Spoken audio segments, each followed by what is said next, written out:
కీర్తనల గ్రంథము 82వ అధ్యాయము చదువుకుంటున్నాం. Page number 496.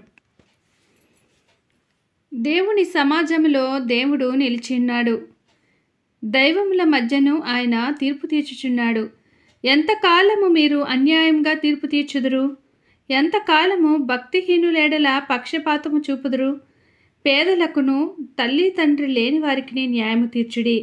శ్రమగల వారికిని దీనులకును న్యాయము తీర్చుడి. దరిద్రులను నిరుపేదలను విడిపించుడి. భక్తిహీనుల చేతుల నుండి వారిని తప్పించుడి. జనులకు తెలివి లేదు, వారు గ్రహింపరు. వారు అంధకారములో ఇటు అటు తిరుగులాడుదురు. దేశమునకున్న ఆధారములన్నీ కదులుచున్నవి. మీరు దైవములనియు మీరందరూ సర్వోన్నతుని కుమారులనియు నేనే సెలవిచ్చుచున్నాను. అయినను ఇతర మనుష్యులు చనిపోవునట్లు మీరును చనిపోవుదురు. అధికారులలో ఒకడు కూలినట్లు మీరును కూలుదురు. దేవా లెమ్ము, భూమికి తీర్పు తీర్చుము. అన్యజనులందరూ నీకే స్వాస్థ్యముగా ఉందురు. దేవుడి చిన్ని వాక్యమును దీవించునుగాక. ఆమెన్. ఈ బైబిల్ రీడింగ్ అనేది మీకు నచ్చినట్లయితే ప్లీజ్ లైక్ చేయండి, షేర్ చేయండి, సబ్స్క్రైబ్ చేయండి. దేవుడి చిన్ని వాక్యమును దీవించునుగాక. ఆమెన్.